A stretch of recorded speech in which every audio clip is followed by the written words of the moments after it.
আর plus news রুমে আজকে একজন ম্যাটিনি আইডল।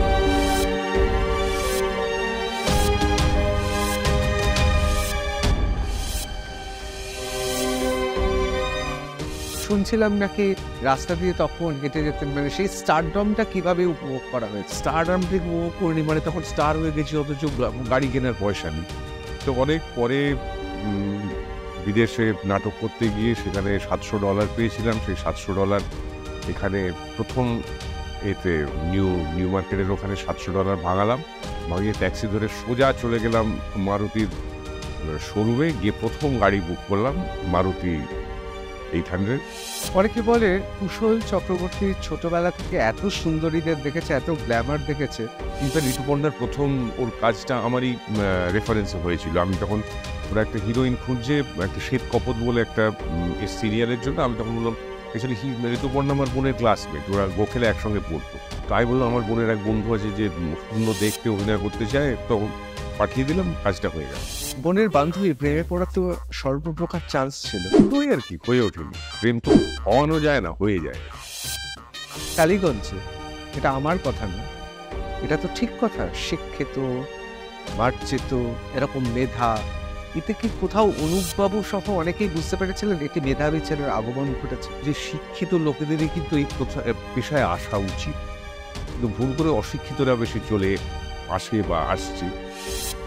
সত্যজিৎ রায় থেকে শুরু করে এখন বিভিন্ন ডিরেক্টরের সঙ্গে কাজ, এবং নিজেও একজন ডিরেক্টর, পরিচালক। কোথাও কি মনে হচ্ছে বাংলা ছবির সেই সময় যে জায়গাটা ছিল আন্তর্জাতিক স্তরে, আমরা সেই জায়গাটায় নেই?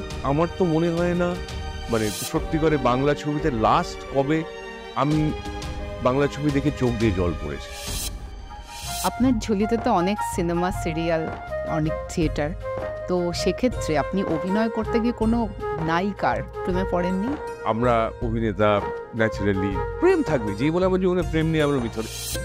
আপনার মতো একজন শিক্ষিত এবং টলিউডে বেশ মানে কয়েক যুগ ধরে কাজ করছেন একজন এস্টাবলিশড অ্যাক্টর, আপনার কখনো মনে হয়নি যে যদি রাজনীতিতে যাই তাহলে আরো ভালো করে কাজ করতে পারবো মানুষের জন্য?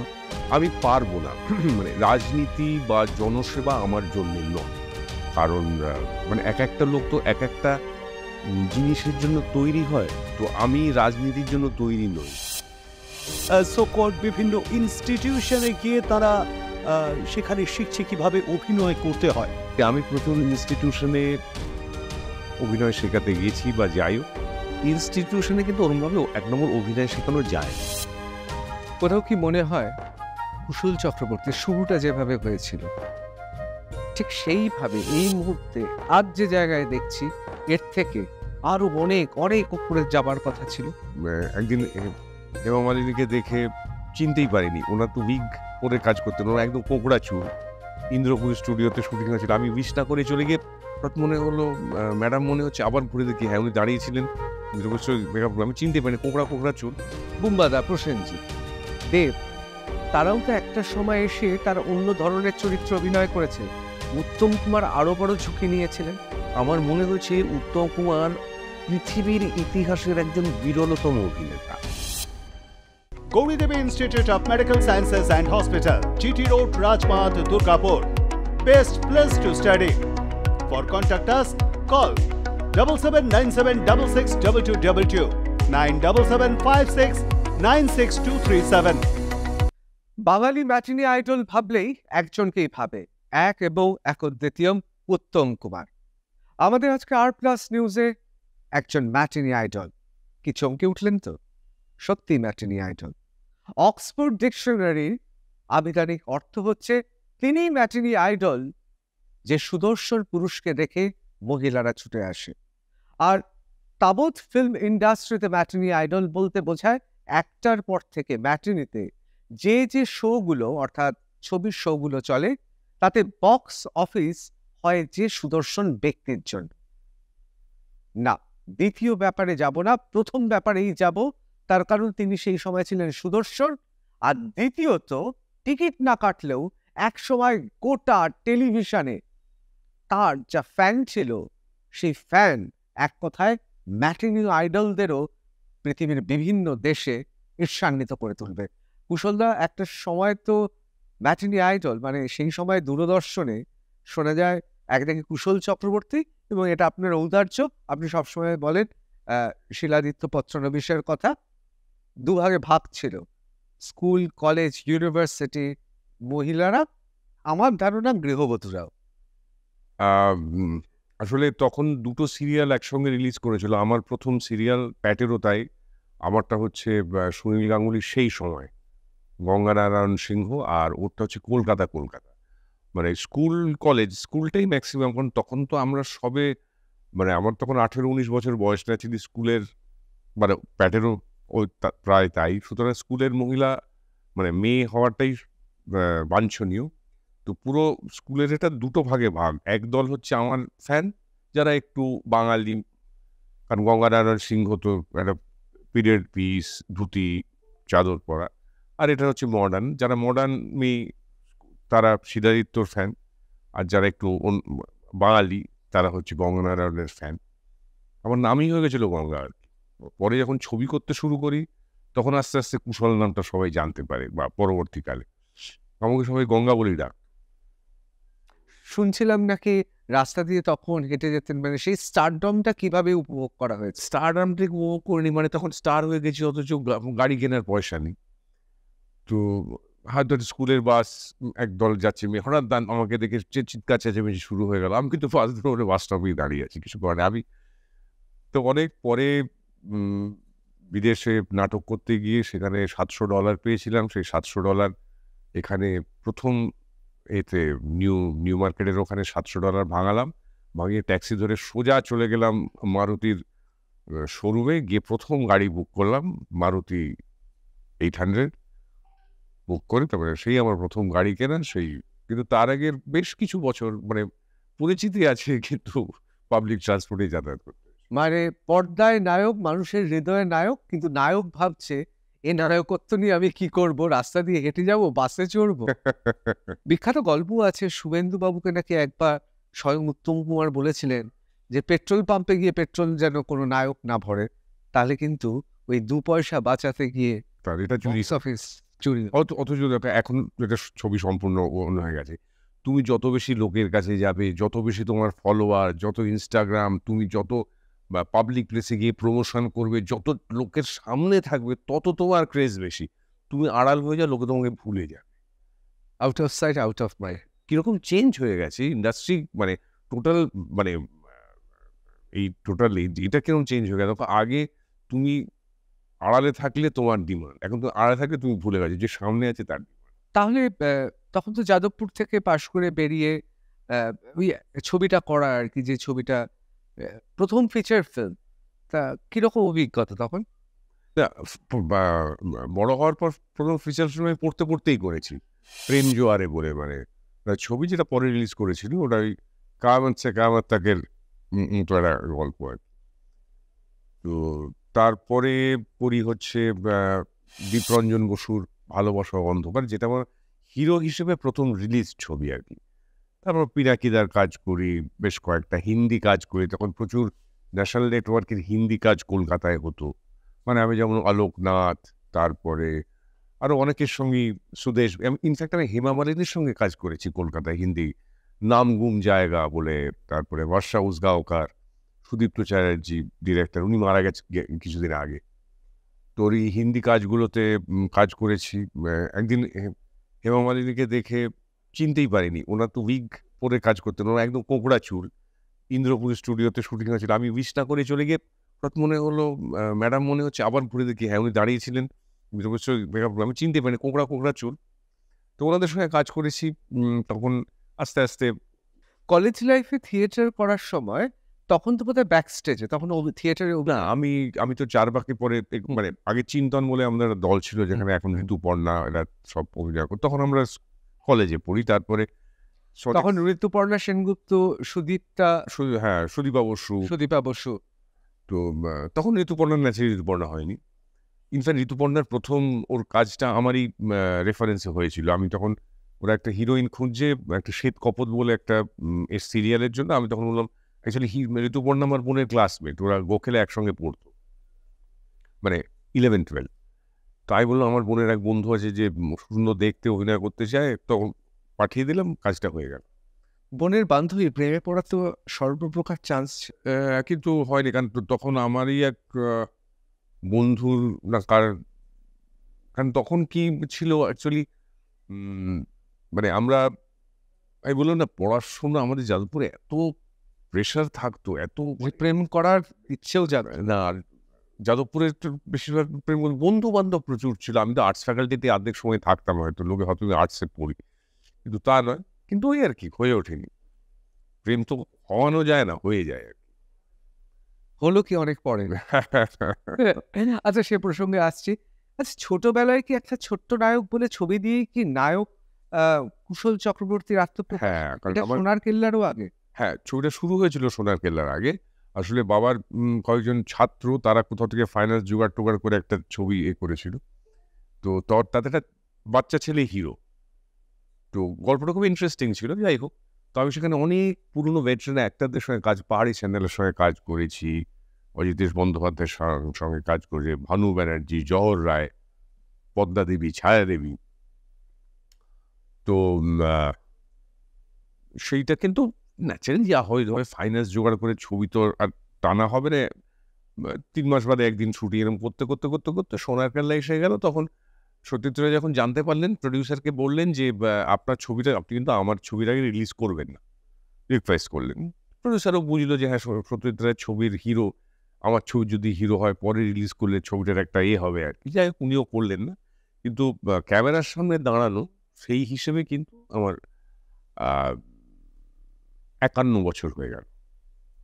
50 বছর সোনার কেল্লা, 51 বছর। আমার 4 বছর বয়সে আমি প্রথম দাঁড়াই।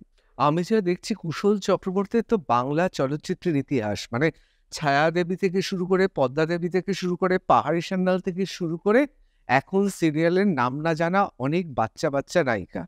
মানে এটা তো মানে একটা এনসাইক্লোপিডিয়া।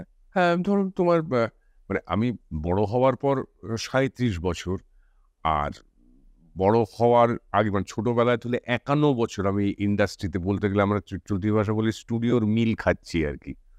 তো 51 বছর একটা লম্বা সময়, 37 বছরও একটা লম্বা সময়। তো ন্যাচারালি আর আর তাছাড়া আমি ক্যামেরার সামনে, ক্যামেরার পেছনে দুটো জায়গাতে মানে অনেক কাজ করেছি, যার ফলে মানে আমার ইন্ডাস্ট্রি সম্পর্কে আমার ধ্যান ধারণা জানা অনেকটা বেশি আর কি। কুশলবাবু, আপনারা মানে সবাই কুশল চক্রবর্তী হতে পারে না, একদম প্রথমেই ক্যামেরার সামনে দাঁড়ানো এটা সকলের ভাগ্যে আসে না। উত্তম কুমারও দীর্ঘদিন অভিনয় করেছেন নাটকে, মানে থিয়েটারে, যাত্রাও করতে হয়েছে, বহু শিল্পী সেখান থেকে উত্থান হয়েছে।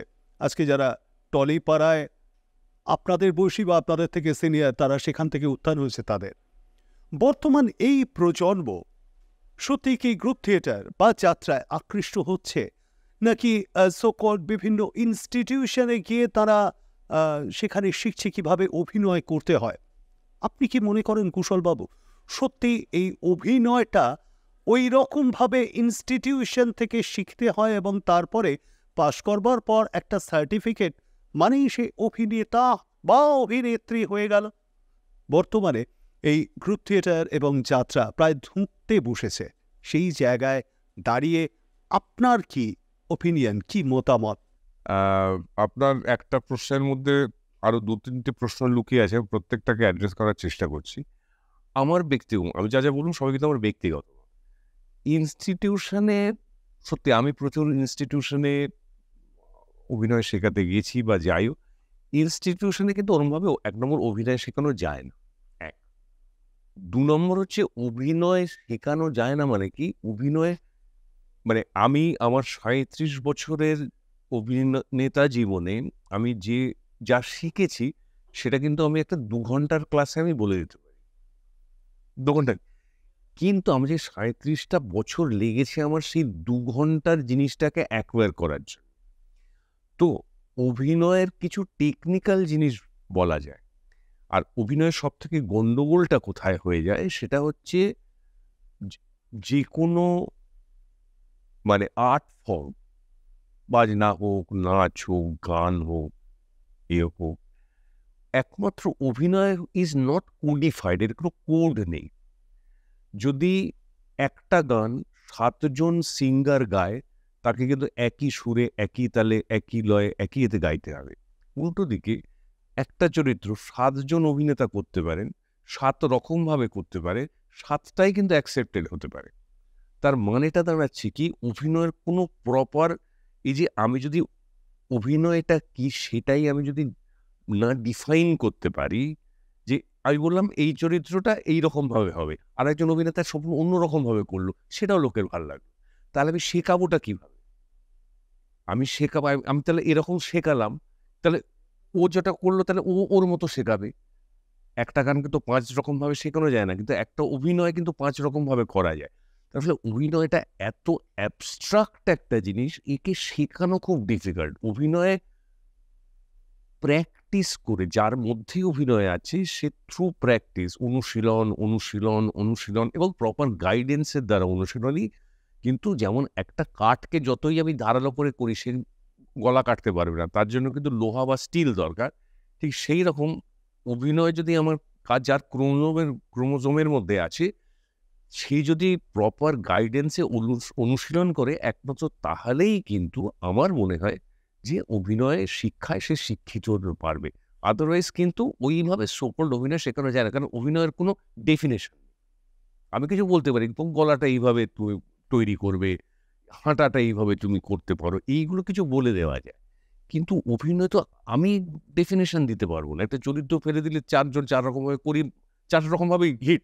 তাহলে তাহলে কি কোথাও মনে হয় এই যে বিভিন্ন জায়গায় অভিনয় শেখানো হচ্ছে, এটা শুধুমাত্র একটা পথের হদিস দিতে পারে? পথের হদিস দিতে পারে, কেউ হয়তো ব্যবসা করতে পারে, বা ওই সার্টিফিকেটটা দেখে বা কোনো পরিচালকের মনে হতে পারে ঠিক আছে এর একটা ফর্মাল ট্রেনিং আছে, একে নেওয়া যেতে পারে। কিন্তু অভিনয় মাঠে নেমেই শিখতে হয় কিন্তু। মানে প্রতিদিন, যেমন আমার খুব ভাগ্য ভালো, আমি আমার অভিনয়ের একদম গোড়াতেই আমি আমার অভিনয়ের গুরু পেয়েছিলাম অনুপ কুমার দাস। অনুপ কুমার বিখ্যাত অভিনেতা। তো ওনার সঙ্গে অভিনয় করার সুবাদে, মানে অদ্ভুতভাবে ওনার সঙ্গে আমার অভিনয়ের হয়েছিল। আমরা একটা ছবি 94-এ একটা ছবি করতে গিয়ে ওনার সঙ্গে প্রথম আলাপ, মামা ভাগ্নে বলে একটা ছবি। ওনার সঙ্গে আমার অনেকটা পার্ট ছিল, মানে ২ হিরো, মামার ভাগ্নে ২ পকেটমার ২ হিরো। তা প্রায় ৭০% সিন ছবির আমার ওনার সঙ্গে ছিল। প্রথম ভয় পাচ্ছিলাম, উনি পরম ভয়ঙ্কর অভিনেতা। তো তারপরে ওনার কেন জানি না আমাকে ভালো লেগে গেল। তারপরে উনি প্রথম দিকে কি একটু চাপে ফেলে দিচ্ছিল? না, না, না, আমি কি একদম ১ম এই সারেন্ডার করেছিলাম যে আমি নতুন, আমি কিছু জানি না। আপনি আমাকে একটু গাইড করে কিন্তু সেই নতুনের ততদিনে জাতীয় পুরস্কার পাওয়া হয়ে গেছে ছোটবেলা। সেই নতুন সত্যজিৎ রায়ের সঙ্গে কাজ করে ফেলেছে, সেই নতুন যোচন দস্তিদারের সঙ্গে তখন কাজ হয়ে হ্যাঁ, গেছে। হ্যাঁ, হয়ে গেছে তো। আমি তো এরকম নতুন দেখে অনুভব ভাবলেন না ছেলেটা সত্যি নতুন। তা কোথাও কি এটার কারণ হতে পারে যে টালিগঞ্জে, এটা আমার কথা নয়, এটা তো ঠিক কথা, শিক্ষিত মার্জিত এরকম মেধা, যাদবপুর ইউনিভার্সিটিতে ওই সময় জয়েন্ট পেয়ে যাদবপুর ইউনিভার্সিটির বিয়ে তো চারটিখানি কথা নয়। এতে কি কোথাও অনুপবাবু সহ অনেকেই বুঝতে পেরেছিলেন এটি মেধাবী ছেলের আগমন ঘটেছে? জানি না সেটা সবাই কতটা জেনেছিল, তবে মানে আমি আমার অনুপ জেঠুর অবদান আমার জীবনে কোনোদিন ভুলবো না। প্রায় ৩-৪ বছর উনি, ওনার ডিরেকশনে আমি থিয়েটার করেছি, হঠাৎ নবাব প্রফেশনাল বোর্ড। তারপরে সেই থিয়েটার নিয়ে আমরা আমেরিকা গেছি, বিদেশ ১.৫ মাস ঘুরে ঘুরে আমেরিকাতে করেছি। এই ছবি শুটিং করতে গিয়েই উনি আমাকে বললেন যে, "তুই থিয়েটার করবি? থিয়েটার করিস?" আমি বললাম, "হ্যাঁ, চারবাকে আছি, কিন্তু আমাকে যশোদার স্টেজে কোনো পার্ট দেয়নি তখন।" বলল, "তুই আমার সঙ্গে থিয়েটার কর।" আমি গিয়ে করবো হঠাৎ নবাব, তুই করবি ওটাতে হিরো। টুনির বোনার ডিরেকশনে। আর থিয়েটারে কি হয়, থিয়েটার ডিরেকশনটা হলে কি অনেক কিছু নেওয়া যায়। তো অতদিন ধরে প্রায় ১ বছর ধরে থিয়েটারটা করলাম মঞ্চে, তারপরে ওটা নিয়ে বিদেশ গেলাম। তো এই করে মানে আমার আজকে আমার যতটুকু অভিনয় শেখা, মানে টেকনিক্যাল অভিনয় শেখাটা 100% কিন্তু অনুপ জেঠুর কাছে। যেহেতু এই জেঠু বলতেন আমাদের বুবুদা, মানে সুমিত ভঞ্জ ডিরেক্টর ছিলেন পকেটমারের। তো আমিও জেঠু বলতাম। আমার যতটুকু টেকনিক্যাল অভিনয় শেখা, যে অভিনয়টা এইভাবে করতে হয়, এরকমভাবে করতে হয়। উনি বলতেন, "শোন, রোমান্টিক ডায়ালগ যখন বলবি তখন রোমান্টিক হয়ে বলবি না, কিন্তু খুব ন্যাকা ন্যাকা লাগবে। খুব ক্যাজুয়ালি বলবি, দেখি ওটাই কিন্তু মনের রোম্যান্টিক ডায়লগ হয়ে গেছে। আর রোম্যান্টিক বলতে যা চোখগুলো ভাসিয়ে দেখবি একদম বিচ্ছিরি হয়ে গিয়ে একদম মেলোড্রামাটিক হয়ে গেছে, একদম মানে বাজে হয়ে যাবে। আর খুব ক্যাজুয়ালি বলবি দেখবি তাতেই মজা হবে। এই যে তারপরে প্রেমগুলো কি খুব ক্যাজুয়ালি প্রস্তাব রাখা হয়েছে? প্রেম, দেখো মানুষের জীবনে তো প্রেম আসবে, আর আমরা অভিনেতা ন্যাচারালি একটা, সে তো প্রেম হবে, প্রেম সবার জীবনেই আসে, তো সেটা আমার জীবনেও এসেছে। এবং আলটিমেটলি একটা প্রেম তো মান্যতা পেয়ে গেছে, যাকে আমি বিয়ে করেছি সঞ্চারী। তো প্রেম থাকবে, যে বলে আমার জীবনে প্রেম নিয়ে আমরা মিথর। এবং আর একটা জিনিস যেটা বড় কথা আমি বলছি, এবং সবার ক্ষেত্রে সেটা হচ্ছে প্রেম আসা এবং প্রেম চলে, এটা কিন্তু অভিনেতাকে জীবনবোধ, তার যে অভিনেতার, কারণ জীবনকে না বুঝলে কিন্তু অভিনয় করা যায় না। একটা পয়েন্ট পর্যন্ত কিন্তু সুপারফিশিয়ালি অভিনয় করা যায়, কিন্তু আস্তে আস্তে মানে যত আমরা ফাইন টিউন বলি, ফাইন টিউন করতে গেলে কিন্তু একটা কোথায় জীবনবোধ লাগে। যারা পল্লব গ্রাহক, যারা ওপরে ওপরে জীবনকে দেখে, তারা কিন্তু আমার মনে হয় না খুব একটা ভালো অভিনেতা হতে পারে। কারণ জীবনের ওই জিনিসগুলো, মানে জীবন দর্শনটা যত গভীরে যাবে, আমার মনে হয় যে অভিনেতা তত একটা মানুষ হিসেবে যত ম্যাচিওর্ড হয়, একটা অভিনেতা হিসেবে তত ম্যাচিওর্ড হয়। এবং আমার 37 বছরের জার্নিতে কিন্তু এটাই আমি experience. Gauri Devi Institute of Medical Sciences and Hospital, GT Road, Rajpath, Durgapur. Best place to study. For contact us, call 7797662222, 9775696237. আপনার ঝুলিতে তো অনেক সিনেমা, সিরিয়াল, অনেক থিয়েটার, তো সেক্ষেত্রে আপনি অভিনয় করতে গিয়ে কোনো নায়িকার প্রেমে পড়েননি? কেন বলবো না? সেটা তো এখন আর বলা যাবে না। তো তোমরা যদি সেই সময় ইন্ডাস্ট্রিতে থাকতে তোমরা জানতে পারতে। আর এটা একটু অস্বাভাবিক কিছু নয়, এটা অস্বাভাবিক কিছু নয়। সে হয়তো এসছে, তারপর সে প্রেম চলেও গেছে, তারপরে আবার তখন হয়তো খুব খারাপ লেগেছে, পরে আবার হয়তো তার সঙ্গে পরের অন্য ফ্লোরে আবার বন্ধুর মতো পাঠ করেছি। এই এখনো যোগাযোগ আছে? তাহলে তো সবাই ইন্ডাস্ট্রিতে আছে, আমিও আছি, কেন থাকবে না? কখনো এই ইন্ডাস্ট্রিটাকে মনে হয়নি যে মেধা নিয়ে জয়েন্ট এন্ট্রান্স যে ইঞ্জিনিয়ারিং পড়া, একটা তো ম্যাথামেটিক্যাল ব্রেন বলে একটা কথা আছে, যে যারা গণিতে ভালো হয় তাদের দ্রুত মাথাটা চলে, অনেক সময় মনে হয়নি যে আমি কি করছি, কোথায় আছি? অ্যাকচুয়ালি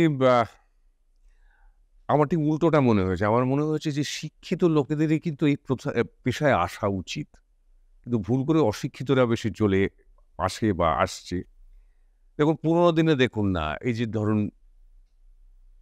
আমাদের তপন সিনহা, শিক্ষিত মানুষ, তারপরে সত্যজিৎ রায়, যারা এসছে প্রত্যেকেই কিন্তু মৃণাল সেন, ঋত্বিক ঘটক, সবাই প্রত্যেকেই শিক্ষিত।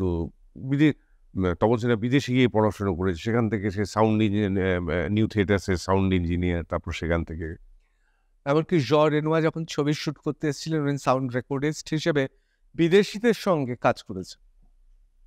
তো আমার মনে হয় কারণ এটা এমন একটা ক্রাফট যেখানে খালি মানে অভিনয় বা যে কোনো কিছু, তার সঙ্গে একটা শিক্ষার দরকার। কারণ শিক্ষা কি করে, শিক্ষা মানুষের মানে ভিশনকে ব্যাপ্ত করে, অনেক বড় করে, ভিস্তাটাকে অনেক বড় করে দেয়, তার ক্লিনিক্যাল ব্রেন তৈরি করে দেয়। মানে আমি এখানে এমএ পাস করেছি বলে যে আমি অসাধারণ অভিনেতা, তার সঙ্গে কিন্তু কোনো সম্পর্ক নেই। কিন্তু পাস করতে গিয়ে যে বিষয়ের মধ্যে দিয়ে আমাকে যেতে হয়েছে, যত আমার মাথা খাটাতে হয়েছে, রাতের পর রাত জেগে প্রশ্নের উত্তর, বা সেইগুলো যখন পরবর্তী জীবনে আমি যখন অভিনয় করছি বা ডিরেকশন দিচ্ছি, সেই জিনিসগুলো কিন্তু আমাকে অনেক বেশি ম্যাচিওর করে তুলেছে বা ফোকাস করতে সুবিধে করেছে। অনেক কিছু মানে সব কিছু তো ডাইরেক্ট কিছু হয় না, মানে এখানে একটা আঘাত লাগলো, ওখান থেকে একটা কিছু ঝরে পড়লো, সেই রকম আর কি। মানে ওখানে না মারলেও ঠিক সেই রকম শিক্ষাটা কিন্তু একটা ইন্টিগ্রাল পার্ট যে কোনো মানে এই ধরনের ক্রিয়েটিভ লাইনের, কিন্তু আমার মনে হয় একটা ইন্টিগ্রাল। অনেকে বলে কুশল চক্রবর্তী ছোটবেলা থেকে এত সুন্দরীদের দেখেছে, এত গ্ল্যামার দেখেছে, তাকে নাকি এই শেষ একটা দশকে সৌন্দর্য নয় মেধা আকর্ষণ করেছে। এটা কি সত্যি? হ্যাঁ, মানে প্রত্যেকটা জিনিসেরই তো মানে একটা নিজস্ব আকর্ষণ থাকে।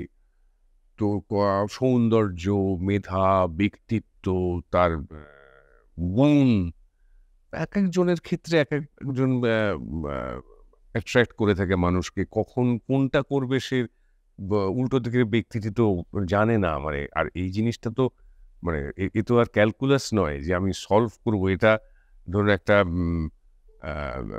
মানে মাঝরাতে পাহাড়ি একটা বাঁশির মতো, কখন সেটা মনের গভীরে ঢুকে যাবে কেউ কখনো জানে না। কোথাও কি মনে হয় কুশল চক্রবর্তীর শুরুটা যেভাবে হয়েছিল ঠিক সেইভাবে এই মুহূর্তে আজ যে জায়গায় দেখছি এর থেকে আরো অনেক অনেক উপরে যাবার কথা ছিল? দেখো, উপরে নিচেটা আমি ওইভাবে বলতে পারবো না, কিন্তু তুমি যেটা বলতে চাইছো আমি বুঝতে পারছি। মানে মানে চলচ্চিত্রের ক্ষেত্রে তুমি বলতে চাইছো। আসলে দেখো, অনেকগুলো ব্যাপার আছে খুব ইন্টারেস্টিং। আজকে মনে হয় আমার, এক নম্বর, আমরা যখন অভিনয় করতে এসেছিলাম তখন বছরে হার্ডলি 18, 20, 22টা ছবি হতো। অনেক হিরো, সেখানে মাথা গলানো, সুযোগ পাওয়া, কাজ হিরো হিসেবে কাজ করেছি। আমার হয়তো 14-15টা হিরো হিসেবে ছবি আছে, সোলো হিরো হিসেবে ছবি আছে। কিন্তু সেই ছবিগুলো কোনো কারণে হয়তো ঠিক সময় রিলিজ হয়নি, কোনোটা ভালো চলেনি। এবং তখন কি একটা অদ্ভুত জিনিস দেখো, মানে কি, মানে সময়ের সঙ্গে সঙ্গে পুরো ইকুয়েশনটা কিরকম 180 ডিগ্রি ঘুরে যায়। তখন আমরা টেলিভিশন করতে শুরু করলাম সারভাইভ করার জন্য। ইন্ডাস্ট্রিতে রটে গেল যে এরা টেলিভিশন করছে, বিনা পয়সায় এদের টেলিভিশনে দেখা যায়, এদের দেখতে কেউ আর সিনেমার পয়সা খরচা করে টিকিট কাটবে না। আমাদের কাছ থেকে আস্তে আস্তে হিরোর অফারগুলো ড্রাইড ডাউন হয়ে গেল, শুকিয়ে গেল। আজকে দেখো তুমি, গত লাস্ট 10 বছরে বাংলা সিনেমার যে কটা হিরো হিরোইন কমার্শিয়াল ছবি প্যারালাল ছবিতে করছে, তার মধ্যে 95% প্রথমে টেলিভিশনে এস্টাবলিশড হয়েছে। আমি নামও ঋত্বিক চক্রবর্তী, আবির, পরমব্রত, আমি বলে যাচ্ছি, মিমি, শ্রাবন্তী। তো এরা প্রথমে দূরদর্শনে এস্টাবলিশড হয়েছে, বিনা পয়সায় মানুষ এদের যথেষ্ট দেখেছে, তারপরে এদের টিকিট কেটে দেখতে যাচ্ছে। অথচ আমরা যখন টেলিভিশনে বড় বড় রোল করছি, অত্যন্ত জনপ্রিয়, আমরা যখন দূরদর্শন বা তারপরে যখন প্রাইভেট চ্যানেলে আমাদের বলা হলো ওদের ওরা টেলিভিশনের খুব জনপ্রিয়, ওদের ছবিতে নেওয়া যাবে না। আজকের দিনে যারা টেলিভিশনে জনপ্রিয় তাদেরই নিয়ে গিয়ে কমার্শিয়াল ছবির হিরো করছে। আর আর ঠিক সেই সময় অদ্ভুত, তার কিছুদিন পরে বা আগে শাহরুখ খান কিন্তু ছোট পর্দায় ফৌজি করে তিনি কিন্তু বম্বেতে পাড়ি দিলেন, তো সে তো ডেফিনেটলি পাড়ি দিলেন। কিন্তু আমাদের বাংলাতে দেখো যে আজকে টেলিভিশনে জনপ্রিয় হওয়ার পরে কিন্তু এতগুলো হিরো হিরোইন মেন স্ট্রিম ছবিতে মেন রোল করছে, অথচ আমাদের মেন রোল থেকে বাদ দিয়ে দেওয়া হলো কারণ আমরা টেলিভিশনে জনপ্রিয়। ঠিক উল্টো কারণটা। মানে একই কারণে আমরা করতে পারলাম না, এখন লোকে করছে আর কি। সত্যজিৎ রায়ের বড় বয়সে কোনো কাজ দেখেছিলেন, বা তোমার বড় বয়সে সত্যজিতের? হ্যাঁ, কিছু মানে উনি হয়তো দেখেননি, আমাকে একদিন বলছেন, কি তুমি তো খুব বিজি স্টার হয়ে গেছো, হ্যাঁ বাবু বাবু বলে আমাকে, মজা করে বলেছি। সত্যজিৎ রায়ের সঙ্গে কি তারপর সম্পর্ক? হ্যাঁ, বছরে তো 2বার যেতামই আমরা, একটা 2 মে ওনার জন্মদিনে আর বিজয়ার পর। আর আমার মায়ের হাতের তৈরি নাড়ু খেতে উনি খুব ভালোবাসতেন। ওনার তখন মিষ্টি খাওয়া বন্ধ, তাও জেঠিমা বারণ করতেন, তো বলতেন না, শিলার হাতের নাড়ু আমি একটা অন্তত খাবো। মানে 2বার তো যাওয়া হতোই আর কি, মানে সপরিবারে আমরা যেতাম, মা বাবা বোন সবাই নিয়ে। গল্প? হ্যাঁ, ওরা ওই আর কি, মানে ওই খানিকক্ষণ করে তারপরে বাবুদার ঘরে এসে আড্ডায় আর কি। জন্মদিনের দিন বা বিজয়ের পর তো ওনার ঘর পুরো ভরে থাকতো, তো কে আসতো আর কে আসতো না। সত্যজিৎ রায় থেকে শুরু করে এখন বিভিন্ন ডিরেক্টরের সঙ্গে কাজ, এবং নিজেও একজন ডিরেক্টর, পরিচালক।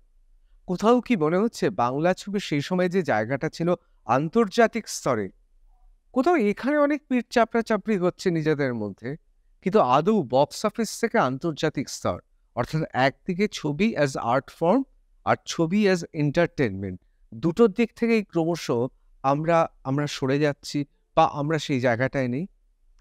হ্যাঁ, ডেফিনেটলি। কারণ ধরো আমরা মানে বললেই আমরা মানে একটা রিজিওনাল মার্কেট, ধরো সাউথ, তারা কি ছবি বানাচ্ছে, মানে কি কনসেপ্ট, ঠিক আছে, অন্য কোথাও থেকে পিক আপ করতেই পারে, সেটা তো আমরা জানি না।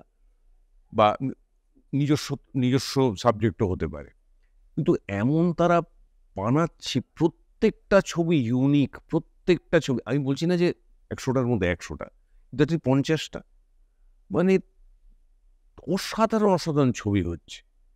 কিন্তু সেই অর্থে আমি বলবো আমাদের এখানে না ইউনিক সাবজেক্ট অথচ কমার্শিয়াল, এটা নিয়ে খুব বেশি ডিরেক্টররা ভাবনা চিন্তা করছেন বলে লক্ষ্মী আর সরস্বতী এখানে এক জায়গায় ছবির ক্ষেত্রে চলচ্চিত্রে বসে না। দেখো রিজিওনাল, উন্নত রিজিওনাল ছবি চলছে, মানে আমার তো মনে হয় না, মানে সত্যি করে বাংলা ছবিতে লাস্ট কবে আমি বাংলা ছবি দেখে চোখ দিয়ে জল পড়েছে। আমি খুব ইমোশনাল লোক, মানে মানে দুঃখের থেকে আনন্দের মুহূর্তে আমার চোখ দিয়ে জল পড়ে বেশি, এবং সেটা বেশিরভাগ লোকেরই হয়, যে জন্য অ্যাথলিটরা ফাইনাল জিতে কেঁদে ফেলে। তো কত বাংলা ছবি দেখেছি, চোখ দিয়ে আমার জল বেরোয়। কোথায় আমার মনে হয় এই জায়গাটা স্পর্শ করতে পারছে না, মানে হৃদয়গ্রাহী হচ্ছে না। অত টেকনিক্যালি খুব ভালো হচ্ছে, শব্দগ্রহণ ভালো হচ্ছে, শব্দ পুনর্যোজন ভালো হচ্ছে, কিন্তু হার্ট ছুটছে কি আমি জানি না। আমি বাংলা দর্শককে জিজ্ঞেস করতে পারি যে লাস্ট বাংলা ছবি দেখে কবে কেঁদেছেন। আমি কেঁদেছি বেশ কিছুদিন আগে একটা ছবি দেখে, ছবিটার হচ্ছে অগ্নিশ্বর। আমার চোখে কিন্তু জল এসে গেছিল দেখে। কিন্তু বাংলা ছবি দেখে না, হয়তো ভালো, মানে অগ্নিশ্বর মানে সেই অগ্নিশ্বর ভালো ছবিটা তো ভালো লাগলো, কিন্তু কোথাও টাচ করলো না, কোথাও মনে হলো না, মানে কোথাও ভেতরটা ভিজলো না। এইটা আমার মনে হয়েছে, মানে খুব টাইট প্লট, খুব সুন্দরে। এবং এখন বেশিরভাগ আমি একটা দেখতে পাচ্ছি গোয়েন্দা এবং থ্রিলার যেহেতু খাচ্ছে বলে সেটাকে তৈরি করার চেষ্টা, এবং কিছু আমাদের বাঙালি গোয়েন্দাদের চর্বিত চর্বণ চলছে। তাদের নতুন, মানে যে গল্পগুলো রাইটার লিখে যাননি তারপরেও হচ্ছে, মানে অনেকটা এখন আবার রবীন্দ্রসঙ্গীত লিখে ফেলার মতো আর কি। দাদা দুটো রবীন্দ্রসঙ্গীত লিখে দিন না, লাগবে। তো সেই রকম আর কি। ঠিক আছে, কিন্তু হিট না হলে, কমার্শিয়ালি সাকসেসফুল না হলে একটা ইন্ডাস্ট্রি সার্ভাইভ করবে কি করে? কখনো ফেলুদা হওয়ার ইচ্ছা হয়নি? না, আমার যদি তুমি জিজ্ঞেস করো সত্যজিৎ রায়ের কোন ছবিটা তোমার করার, মানে কোন চরিত্রটা তোমার করার ইচ্ছে, মানে সেটা আমাকে মানাবে কি মানাবে না বা যাবে কি যাবে না সেটা সম্পূর্ণ আলাদা প্রশ্ন। সেটা হচ্ছে নায়কের উত্তম। এটা কি সব নায়কেরই কি এই ইচ্ছেটা থাকে? সেটা দেবেরও তো দেখছি তাই। মানে ছবিটা আমার এত ভালো লাগে না, এবং এবং ওটা একমাত্র উত্তম কুমারই করতে পারতেন, কারণ সেই স্টারডাম এবং ন্যাচারালি দর্শকের কাছে, মানে সেটা মেনে নিতে অনেক ইজি হয়েছিল যেহেতু উত্তম কুমার করেছিলেন। মানে নায়কের যে উত্তম কুমারের যে চরিত্র, আর ঠিক সেই রকম অরিন্দম, ঠিক সেই রকম উত্তম কুমার নিজেও তাই। সেই জন্য এত দুটো আইডেন্টিটি এমনভাবে মিলে গিয়েছিল যে দর্শকের আলাদা করে কিছু বোঝাতে হয়নি বা কিছু করতে হয়নি। উনি যেরকম, মানে ওনার ছবিটা শুরুই হচ্ছে সেই উত্তম ছাড় থেকে, একদম পেছন থেকে, এবং ইন্ট্রোডাক্টরি শটটাই হচ্ছে যে উনি বলছেন যে আর ছবিতে কি আছে বল, প্রথম টার্ন করো, কেন আমি তো আছি, মানে সেটাই শেষ কথা।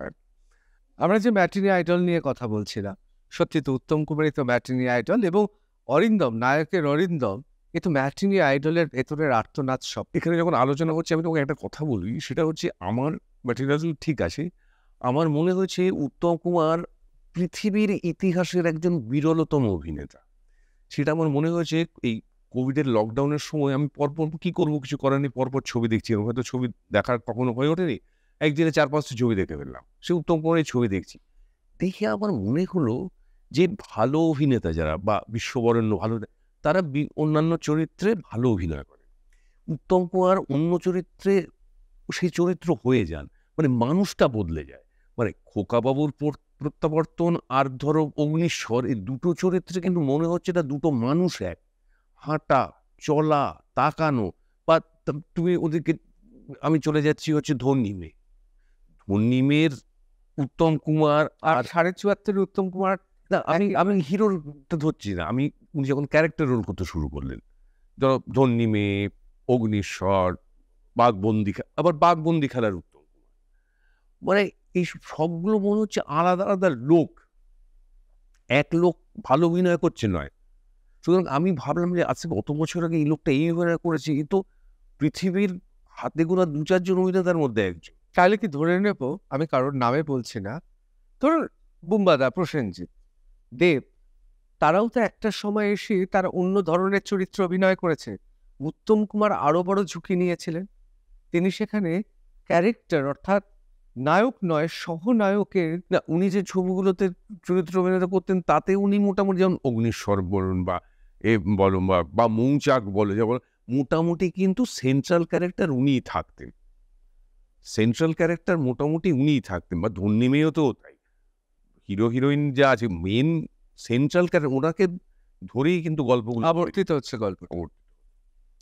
তাহলে কোথাও কি মানে সৌমিত্রবাবুর সঙ্গে অভিনয় করে ছোট কুশল হয়ে উঠল উত্তম কুমারের ভক্ত পরিশেষে? আমি মানে অভিনেতা উত্তম কুমারের ভক্ত, আমি কিন্তু স্টার উত্তম কুমারের ভক্ত নই। যদিও উনি যখন রোমান্টিক রোলগুলো করেছেন তখন অসাধারণ, ওই সময় এত সাবলীল অভিনেতা, সাবলীল অভিনয় এরকম, সেই সময় উনি কি করে অ্যাকোয়ার করেছিলেন আমি জানি না। নিশ্চয়ই করেছিলেন, কারণ ওনার প্রথম ছবিগুলো এবং পরবর্তীতে ছবি গ্রাফটা এরকম আর কি।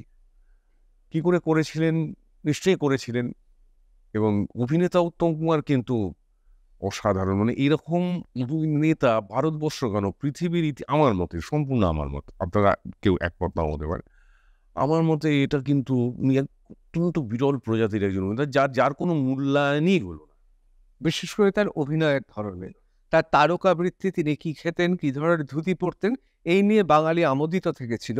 কিন্তু অভিনয়ের সূক্ষ্মতা যে কোন চূড়ান্ত পর্যায়ে পৌঁছাতে পারে, এবং যা যুগ যুগ ধরে সাদা কালো যুগ থেকে আজ রঙিন ডিজিটাল ন্যানো এআই যুগেও চুইয়ে পড়ছে, অসাধারণ বক্তব্য। না, আপনি বলছিলেন যে এই পেশায়, অভিনয় পেশায় যে শিক্ষিত মানুষদের আরও বেশি করে দরকার। আমরা দেখেছি এই পেশায় সেরকমভাবে আমরা শিক্ষিত মানুষদের পাই না, পেলে ভালো হতো। এবং এখানে যারা আসে তারা কিছুদিনের মধ্যেই এখন রাজনীতিতে চলে যাচ্ছে, এটাও একটা একটা দিক আমরা দেখতে পাচ্ছি। কিন্তু সেখানেও যে খুব বেশি শিক্ষিতরা যাচ্ছে তা কিন্তু নয়। তা আপনার মতো একজন শিক্ষিত এবং টলিউডে বেশ মানে কয়েক যুগ ধরে কাজ করছেন একজন এস্টাবলিশড অ্যাক্টর, আপনার কখনো মনে হয়নি যে যদি রাজনীতিতে যাই তাহলে আরও ভালো করে কাজ করতে পারবো মানুষের জন্য? দেখো, আমি তো অভিনেতা, আমি তো জননেতা নই, এবং মানুষদের জন্য খুব ইলাবোরেট এতে কাজ যে আমি করতে পারবো এমন মানে ক্ষমতা আমার আছে সেরকম ধারণা আমার সত্যিই নেই। আমি পারবো না। মানে রাজনীতি বা জনসেবা আমার জন্যে নয়।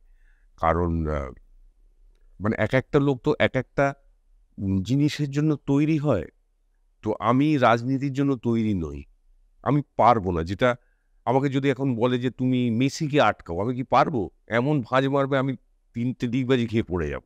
ঠিক সেই রকম রাজনীতি আমার মানে আমি বুঝি না, আমি জানি না, আমার কোনো ইন্টারেস্ট নেই। আর যে জিনিসটা আমার কোনো ইন্টারেস্ট নেই, আমি ছোটবেলা থেকে কখনো করিনি, হঠাৎ করে কেন তার মধ্যে যদি ঝাঁপিয়ে পড়বো? তো মানে এরকম পরিকল্পনা নেই, পরিকল্পনা নেই, ছিল না, হবেও না।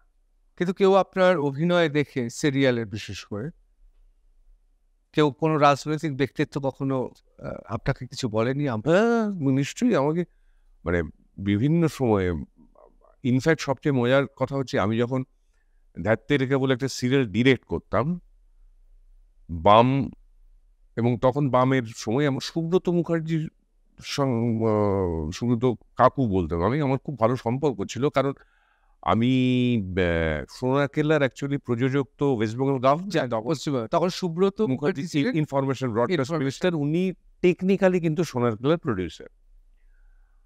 আর আমি একটা তখন ধাত্তেরিকা চলছে, ধাত্তেরিকা ছিল পলিটিক্যাল স্যাটায়ার একটা। আমাকে বামফ্রন্টের শ্যামল চক্রবর্তী, আমার একটা অনুষ্ঠানে দেখা হয়েছে, উনি আমাকে বলেছেন যে দারুণ। আর দেখি আমি কিন্তু ওই যখন হয় তখন আমি ডিনার করি, বসে দেখি। সুব্রত মুখার্জিও আমাকে বলেছেন, একবার আমার সঙ্গে দেখা হয়েছিল বাড়িতে, আমি ছোটোবেলায় গেছি একদালিয়ার বাড়িতে, উনিও বলেছেন আমি কিন্তু দেখি। তো মানে প্রত্যেকেই মানে আমার করা কাজ যে বিভিন্ন মানে রাজনৈতিক দলের নেতারা উপভোগ করেছেন, আর আমি তো যেহেতু একেবারে অ্যাপলিটিক্যাল। আমি কোনোদিন কোনো মানে কোনো এতে হাঁটা বা কোনো যাওয়া, আমি যেটা বুঝি না, আমি যেটা পারি না, আমি যেটা সম্পর্কে জানি না, আমার যাতে কোনো ইন্টারেস্ট নেই, আমার সেখানে গিয়ে কোনো কেউ ডাকলে যাই, মানে যাব নিশ্চয়ই। যদি কোনো ভালো কাজের জন্য কিছু হয় আমি নিশ্চয়ই যাব, কিন্তু রাজনীতি আমার জন্য নয়। আমার শেষ প্রশ্ন, শিশু শিল্পী হিসেবে 51 বছর আর প্রাপ্তবয়স্ক শিল্পী হিসেবে 37 বছর অভিনয় জীবন, এখনো মনে হয় কোনো একটি এমন চরিত্র আসবে যেই চরিত্রটার জন্য অপেক্ষা এতদিনের, নাকি শুধুমাত্র পেশাগত কারণে প্রত্যেকটা চরিত্রই হয়ে উঠেছে, মানে অভ্যস্ত হয়ে উঠেছে, সেই রোমাঞ্চ শিহরণ আর নেই? না, সেটা দেখো, 80% তুমি যেটা বললে ঠিকই। কারণ আমরা যারা রেগুলার অভিনয় করি এবং পেশাদার অভিনয় করি, এবং করতে করতে হ্যাঁ, একটা তো গোড়ার দিকের যে একটা তরুণ তুর্কি যে ব্যাপারটা, যে এমন একটা এই সিনটা পেয়েছি, এমন একটা অভিনয় করব একদম ফাটিয়ে দেবো, ওই যে একটা ব্যাপারটা আর কি, যে অভিনয় নিয়ে ভাবা, সারাক্ষণ অভিনয় নিয়ে ভাবা, যে কি করে এটাকে আরেকটু করব। কোনো ভালো অভিনয় কোনো বিদেশি ছবিতে দেখলে, আমার একটা ডায়েরি আছে, মানে ছিল, সেটা মানে আমার লেগেন্সের বাড়িতে খুঁজলে পাওয়া যাবে। আমি টুকে রাখতাম যে কোথাও যদি পাই আমি এটা ঝেড়ে দেবো। মার্লন ব্র্যান্ডোর কোনো একটা তাকানো, আল পাচিনোর কোনো একটা ঘোরা, হ্যাঁ, সেগুলো সব মার্ক করা থাকতো আমার, তো লিখে রাখতাম। হ্যাঁ, সেই জিনিসটা হয়তো এতদিন বাদে, কিন্তু তবুও মাঝে মাঝে কোনো কোনো চরিত্র বা কোনো কোনো সিন এমন চলে আসে, কিন্তু ওই পুরনো খিদেটা সামনে চলে আসে আর কি, যে হয়তো এমন একটা সিন পেলাম যে মনে হলো না, বাহ, দারুণ তো সিনটা। যেমন আমরা সম্প্রতি আমি একটা ধারাবাহিকে অভিনয় করতাম, কমলা ও শ্রীমান পৃথ্বীরাজ বলে। এত অপূর্ব চরিত্রটা, প্রত্যেক দিন যেদিনই আমি ওটা করতে যাব আমার মনটা ভালো হয়ে যেত। যাক, আজকে গিয়ে এমন কিছু একটা সিন পাবো, এমন কিছু করব যেটা আমার সত্যি তৃপ্তি, একটা তৃপ্তি বলে কথা আছে না, অভিনয় তো যখন তৃপ্তি পাওয়া যায় তখনই সেটা, মানে অভিনেতার দিক থেকে সব থেকে সফল অভিনেতা হয় যখন সে তৃপ্ত হয় একটা কোনো চরিত্র বা কোনো সিন করে। সেইটা ওই হয়, মাঝে মাঝে হয় না তা আমি বলবো না, নিশ্চয়ই হয়, কিন্তু যা হয় 10টা কাজ করলে তার মধ্যে 8টা কাজ তো মামুলি হবে, মিডিওকার হবে, সেটা তো কিছু করার নেই, আমারও কিছু করার নেই, যারা করছেন তাদেরও কিছু করার নেই। Gauri Devi Institute of Medical Sciences and Hospital, GT Road, Rajpath, Durgapur.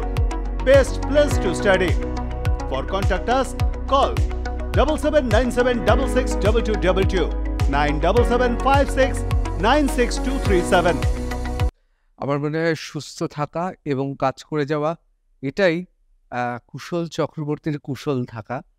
তবে সবশেষে এটা বলবো, আমি জানি না, এতে কোথাও আমি চোখ বন্ধ করে যদি কুশল চক্রবর্তীর কথা শুনি, কোথায় যেন মনে হয় বাবুদা বা সন্দীপ রায়ের কথাগুলো, যে ধরন, যে জায়গায় পজ দিতে হবে, চুপ করতে হবে, যে জায়গায় বেশি জোর দিতে হবে, এবং তার অন্তরালে কোথাও যেন সেই ব্যক্তিত্ব, যার সঙ্গে অবশ্যই আমাদের সেই স্মৃতি তো নেই, কিন্তু তারও কথার ব্যারিটন ভয়েসের মিল রয়েছে। কোথাও কি মনে হচ্ছে যে সত্যজিৎ রায় যেহেতু খুব ছোটবেলা থেকে কুশল চক্রবর্তীকে সে সেই সময়ে দাঁড়িয়ে মুকুল তৈরি করেছিলেন, কোথাও তার কথা বলার ধরন, তার একটা যে স্কুল অফ থটস, পরবর্তীকালে পাঠভবনে পড়া, যাদবপুর বিশ্ববিদ্যালয়ের ইঞ্জিনিয়ারিং পড়া, মেধা, সৌন্দর্য, বাঙালিয়ানা এবং একটি আপমার্কেট নাগরিক বাঙালিয়ানা, সব মিলেমিশে আজকের কুশল চক্রবর্তী। তাকে কিন্তু এখনো অবধি কেউ ব্যবহার করলো না, মনে হয়। হ্যাঁ, সেরকম তো না, তবে পুরোটা তো নয়, হয়তো কিছু কিছু কাজ সেরকম করেওছি, কিন্তু হ্যাঁ, যে পোটেনশিয়ালটা ছিল সেটা হয়তো পুরোপুরি হয়নি, এক্সপ্লয়েটেড হয়নি। দেখা যাক, মানে সব কিছু তো আশায় বাঁচে চাষা, তো সব কিছুরই তো একটা আশা থাকে। ঋতুপর্ণ ঘোষ? না, ঋতুদার ছবিতে দু একবার সুযোগ এসেছিল, কিন্তু দু একটা কারণে হয়তো ডেটসে প্রয়োগ করতে পারিনি। ঋতুদার একটা ছবিতে আমি একজনের ডাবিং করে দিয়েছিলাম, খেলা বলে একটা ছবিতে, একজন অভিনেতার ডাবিং করে দিয়েছিলাম আমি।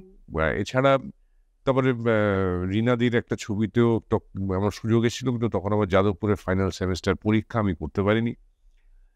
তো আর তারপরে যেটা হয়েছে কি, টেলিভিশনে টানা কাজ করলে 30 দিনে 50 শিফট কাজ করেছি এক সময়, মানে বছরের পর বছর। ছবিতে আমাদের তখন আর নিত না, কারণ 20 দিন হায়দ্রাবাদ যাবো কিভাবে,